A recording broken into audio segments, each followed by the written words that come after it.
In this video, we will be discussing marriage. Also talk about women hitting the wall. These women were both married for 25 years, but something happened in their marriage which led it to fall apart. Something that is very crucial for every couple who wants to get married to understand. Let's uncover it together. What is this mystery? Early doomer. Oh God, dating is a freaking disaster. It's not a place you actually want to be in your 50s. They all go for the younger women. So my dating puddle, even though I think I'm pretty smart and I'm not bad looking, and I am as invisible to, I'd say 70% of the men. I'm pretty sure you've heard the saying before. Women age like milk and men age like wine. Something like that. But this is what happens as women gets older. Father time isn't on their side. Father time is on men's side. I advised every man to work hard and chase your goals. No matter what the age, you can attract whatever it is you're after. You always win in the end.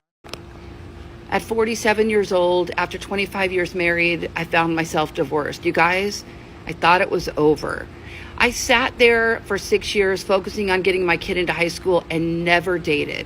I remember sitting on my floor just crying, saying, I don't want to do this anymore. I'm too old to do this again. I'm too old now to fall in love and find the love of my life, because how much time are we going to have left, right? Now, some of you are going to say 47 is so young, but to me, it felt like life was over. And to be honest with you, even into my 50s, I bought my own house. My kids went off to college when I was 50, and I was sitting here still not dating. Out, all kinds of guys, offers, not interested. Absolutely not interested. I didn't want anything to do with anybody. And then one day I happened to be looking across the bar and saw a guy, and I asked my friends, who is that? And they said, we don't know, but we'll find out. Little did I know they were actually approaching him. I didn't realize that was happening until it was already happening. Right now, I can tell you that for the first time in my life, since my divorce, I feel alive again. And it has really made me realize that I'm 52 now, and I feel great. I'm out having fun. I'm dancing, I'm dating, I'm singing, I'm playing, I'm traveling. I'm doing all those things, and I have freedom to do it. So if you think your life is over at 50, take it from me. It's not over. When you are a woman that is 52 years old, you are not supposed to be dating. You should already be in a happy relationship. Especially as women age, their value goes down, and men tends to go for young and more beautiful women. This woman left her marriage because things got tough. It doesn't sound like she fought hard enough for her to keep it. She seems really happy about having her freedom. But even when you're married, you are still free. There's just boundaries you shouldn't cross. Maybe that's what she wanted. Marriage is a commitment to the person you want to build your life with, die with, struggle with, build with, and grow. I believe if she'd fought for her marriage, she would still be in it. The message here is if. I'm 27, I don't know what the fuck I'm doing, and I'm actually about to have a mental breakdown. I literally work 2 jobs, live in a house. It's great, everything's good. But you know what? What the fuck am I doing? Every day I wake up, I'm like, is there a fucking purpose to this? Ugh! It's called handling your responsibilities. And this is one of the things that feminism does to women. Also, this is what the wall looks like. Let's answer this question. Can I ask, how do you think it got to that point, if you don't mind answering? She's referring to the video I made where I talk about my husband of 25 years sitting me down and telling me at a Mexican restaurant that he was only in our marriage for our daughter, essentially saying he didn't love me anymore, which I therefore left and started over again with our daughter. So how did it get to that point? You know, it's very interesting that you ask this, because I've been making videos about older women dating younger men. And it's funny because I think that age actually did hurt us in our marriage. I was 21 and he was 31 when we got together. I had a 2-month-old baby, and he had a couple kids actually from a previous marriage. And I was still living with my parents. It was very much, even though neither one of us had anything, neither of us had any money, we didn't have literally anything. That part was very equal. He was still 10 years older and was very much the boss, controlled the finances, made all the decisions, when we were going to live together, when we were going to get married. He was the decision maker in all of those cases. And I didn't really have enough confidence to make my own decisions at that time.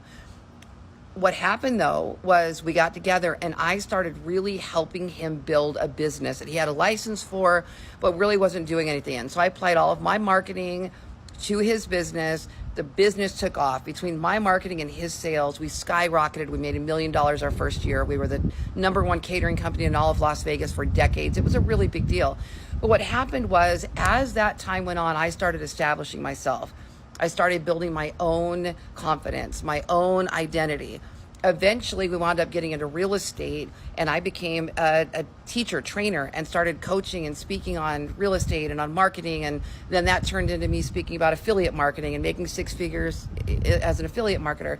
And then I'm on the stages and I'm writing books and I'm doing things like that. And as I climbed that social ladder, or I don't know, whatever you want to call it, I think he struggled. And I'll be really honest with you, he didn't change.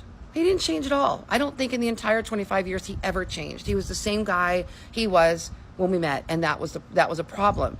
Because when you marry a 21-year-old girl that has not grown into the woman she's going to be yet, you're kind of asking for trouble unless you're going to grow with her. And you know, if one person grows and the other one stays in the same spot, then one is probably gonna go a different direction. And I'm not saying I was better than. This is garbage. So this man was holding it down, taking care of everything at the start. But when she started making more money than him, it changed her. She wanted to become the decision maker and start taking charge. That's not how it goes, ma'am. If you truly love the man, instead of trying to outgrow him, why didn't you help him so y'all can grow together? She even said the man didn't change, meaning he was still doing the things he did from the start of their marriage. Why did she change, I wonder? Why did she want to be in control of the relationship when she started making more money? The way I see it so far, this woman ruined her marriage. And I'm not saying anything to do with that. I'm saying we grew in different directions. I grew up in that marriage. I grew up. And then I didn't want to ask for allowance. I didn't want to ask for money. I didn't want him to make all the decisions anymore. I started standing up for myself and saying, this is what I want our life to look like. I didn't feel safe in a lot of the decisions he made. And it concerned me. And so I wanted to be more involved with the finances. I wanted to be more involved with our investments. And there was so much push and pull then, because for so long he was just the boss. And, you know, a man's ego doesn't do so well when the woman becomes too strong. And I did become too alpha. I did become too bossy and domineering. I think I just a fear for losing everything, which I won't go into those details, but we had some issues in there. I didn't trust the situation. I'm like, I need to take over. I need to protect us and keep us safe. And that, what does that do? That makes me less feminine. It makes me less attractive. And he wound up cheating at some point, you know? So I'm not saying it was his fault. I'm not saying it was my fault. I'm just saying when you start off with that much of an age gap, somebody's going to probably grow in a different direction than the other one. So that's just my honest answer. Today I learned that women hit the wall at 35 years old. So I'm about to hit the wall next year? Is it cold there? Is it at least furnished? Lord, what's that gonna do? Please. Let's talk a little bit about older women dating younger men and younger men preferring older women. Now, I was married for 25 years and my husband was 10 years older than me. When I was 21, I met him and he was 31. When I was 13, my boyfriend was 19. When I was 16, my boyfriend was 21. So all I ever knew was dating older guys. I had never, ever dated a guy that was younger than me or married a guy that was younger than me, obviously. So 7 years ago now, I left my marital home. We wound up getting divorced and I stayed single for 6 years. So now at 50, I'm actually out there dating and I am finding myself attracted to younger guys. And I want to talk about that a little bit. And women, let me know if you can relate to this at all. I feel like at 50 years old, I'm in my prime. Most of those younger guys you are attracting does not want to wife you up. They're most likely looking for a one-night stand and keep it moving. But this woman is out here dating younger men and nobody is shaming her for that. But when men do it, it's World War III on that man. Men's preferences are seen as disgusting and controlling when it comes to dating young women. But these older women could freely date younger men. It's crazy. Why get a divorce after 25 years of marriage? The short answer is because it is not too late to be happy. And I finally got to a point at the beginning of the year where I decided that it wasn't too late to be happy. I still have, hopefully, many more years left, and I would like to be happy for those years. And that was never going to happen inside my current marriage. No matter how many wonderful people, supportive people, positive people you surround yourself with, it will never have as much of an impact if you have toxic people in your home. And the two most toxic people in my life, two most toxic adults in my life, live in my home with me right now. And my husband was definitely someone that sabotaged all of my efforts to try and get healthy, to try and feel better, to be more successful, to be happy. I don't know whether it was intentional or not, and it really doesn't matter at this point. I want to be happy. I want to be hopeful. I want to surround myself with people and experiences and success and love and peace that I will never be able to find if I stay married. And so we're getting a divorce, and the best way I can really describe that experience of 25 years, it's like climbing or riding in a roller coaster to the highest peak. And it's just one click at a time, one thing at a time. And then you finally get to the top, and that's the tipping point. There is no going back. There's nothing to fix, no desire anymore to try and fix things. You've already put in that effort, and it's a free fall to a new life and new experiences. And I am so looking forward to those. And so today I am really grateful for the new experiences I am about to have, because I am going to be able to surround myself with wonderful people and amazing experiences. So please tell me what you are grateful for today.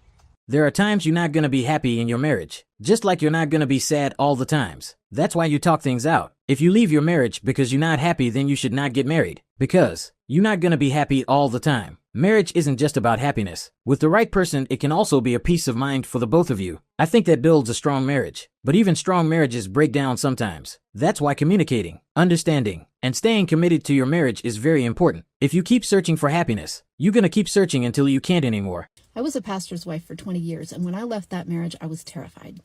One thing that saved me is I learned to become very strategic very fast. I had no job, no money, no work history, no home, no idea where I was going to live, no attorney, no education. I was literally starting from ground zero. Need to start getting asked to be set up. It is truly, like we were saying before, like the most human thing. So I made this bet with my boss like a couple years ago, and I've now added my best friend, her husband, and a couple other friends. But I feel like I'm just going to open it up to the general public because I'm good for it. So the bet/offer is, if you introduce me to my husband and I marry him, I will give you $5,000. I don't have to stay married to him for long. I can get divorced in 20 years. It doesn't matter. But if you introduce me to a man that I walk down the aisle and get married to, I will give you $5,000. My DMs are open. This is what hitting the wall looks like. This woman is desperate. She probably dried up all of her options, and now she's looking to buy a husband. She even said she didn't care if the guy stayed with her for a long time. You can't buy real love, ma'am. Sorry. You get divorced, you quite literally promise to spend the rest of your life with this person. You quite literally planned and built your life around spending forever with that person. And so with that being said, you put a lot of trust into that person and you give them all of you. Emotionally, physically, mentally, like every part of you, you willingly give to them under the belief that you are safe, that they are never going to hurt you. Even if they hurt you, they will always choose you. They will fight for you forever and ever. And that you will never be separated from this person. I would not wish divorce on my worst enemy because it was the most painful thing that I've ever been through. It's terrible. It is terrible to believe that you are going to be with someone forever and not only lose them, but lose yourself in the process. Divorce isn't for everyone. Some people think it's some happiness fairy tale. They have some unrealistic expectations. And when things gets bad, they quick to leave you. You must go into marriage thinking, there's gonna be good times, bad times, sad times, but I will always choose you on either time. Now let's listen to a woman who's been divorced for 20 years. I post a lot of my disaster dating stories, but probably one of the most powerful stories is the story of how I got divorced. I moved to LA when I was 25 years old, and 3 weeks after I got here, I met a man who was a television agent, and he ended up being my best friend. He was super funny. We had a lot of energy together, so we did lots of fun things. Everything was like wonderful and great. And after 3.5 years of dating, we ended up getting married. Married life was pretty good. Like, we were both really career centric, and so our careers were going amazing. And then we decided that we were going to have kids, and then we had 2 kids, 2 daughters. So when our daughters were 1 and 4, things started to be a little bit weird. So he suggested that we start going to couples therapy, which we did. And that's when things started to get really weird. And he was saying things like, you know, you should have more sex with me because I'm Superman in the bedroom. And I'm thinking, like, I'm looking at him like, he also said things like, oh, you know, if we get divorced, you're going to be destitute because like everything that we have is mine. So you're not going to have anything. So that caused me to do a little bit of digging. So I went to our money manager because we had a lot of money at that point. And I went to our money manager and I said, can you please give me all of the withdrawals from this account for the last 2 years? And he did. So he basically sent me the withdrawals, 3 of which I recognized. And the 4th one was a check to Tiffany around Valentine's Day, you know, the jewelry store.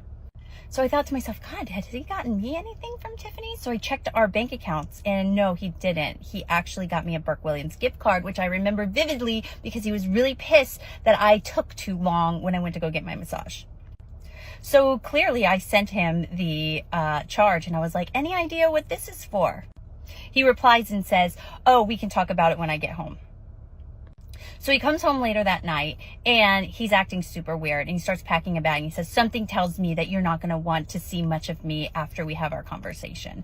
And then we both kind of go in separate rooms because I'm putting our youngest daughter, who's 1 at the time, to bed, and he's putting our oldest daughter, who's 4, to bed. So after I put our youngest daughter to bed, I decide that basically he's definitely cheating on me and he's pretty much going to leave, and that I was kind of like, F it. So I hear his phone buzz in his jacket pocket. So I'm like, I've never checked his phone before, but there's a first for everything. So I went right to that phone. And in his pocket, I found a letter addressed to me, which I opened and read, and it basically said that he had been cheating on me, but who it was with and how long it was going on for was none of my business. And I was like hell it's not. So I searched his phone. I couldn't find anything. I finally went to his email drafts and I found an email that he had sent to his former assistant that basically was asking her for more time to leave me so he could be with her. Cheating is most definitely wrong, but what caused it in this case was lack of communication. The husband did try and tell the wife she should sleep with him more, but she ignored his feelings. I'm not saying what he did was right, but the cheating could have been avoided if she would have been doing her job. So I did what any scorned wife would do. I forwarded that email to myself. I decided that I needed to make sure that I had all of our financial records, and I didn't know where he kept them. And I noticed that when I went out to our filing cabinet, he actually had taken all of our financial records from the house. So I was like PI mode. I went out to his car, and in his car I found all of our financial records, and I stashed them in the house before he came out. So he sits me down on the couch and he's being all melodramatic, and he hands me this letter, which by the way, I'd already read. And he's like, here you go. So I pretend to read the letter for the 2nd time. And then when I get to the end of the letter, I say, actually, I have something that I would like to read to you. And I started reading the email that I found about him talking to his former assistant about leaving me. This woman is ranting on about what he did, but what she's not telling us is what she did to him. That caused him to do that. For some reason, they always leave that part out. No man just gets up and say, today I'm going to cheat on my wife. It doesn't work like that. Something is missing here. And he says, well, it looks like somebody snooped through my phone. So when he leaves after we get in this big fight about him cheating, he goes out to his car and he realizes that I have all of his financial records. And so he is like trying to get back in the house, and I'm holding the deadbolt and I'm like, get the hell out of here. Finally, he leaves and I go and I check that folder. And in that folder, I found all of his passcodes. So I found every single correspondence that he had with her that was like basically plotting how he was going to get out. I knew when it started. I knew how long it went on for. I found out everything. And being cheated on for 2 years is really shitty. But really what made the whole situation worse was 5 days later, my mom died suddenly. So in the matter of a week, I not only lost my husband, I lost my mom. And I said to myself, I was like, I am not going down like this. Like, the narrative of life after divorce was either like, marry a rich guy so if you can have financial security. I already did that. That sucked. I'm not doing that again. Or be alone and like have 12 cats. And I don't even like cats, so that's not happening. So I decided that I was going to create a new narrative for life post-divorce. And I was going to share everything, like the good parts, the bad parts, the entire freaking journey. Because life after divorce doesn't have to be terrible. And whether or not I'm like posting things about disaster dates or about my kids or about my divorce story, you know, I know that I deserve to be happy. And that doesn't mean that it has to be centered around some dude. I'm happy here. And I'm going to continue to be happy. And I'm going to share all of it. Because ultimately, we're not alone in this. We're never alone. We all go through the same things. Before getting married, just remember that there are ups and downs. You're not going to be happy all the time. And like this woman said, she has the option to live alone and die with 12 cats. But who want that kind of lifestyle, really? Maybe if she did try to listen to her husband, the cheating could have been avoided. Thanks for watching. Please like and subscribe for more content like this. Enjoy your day.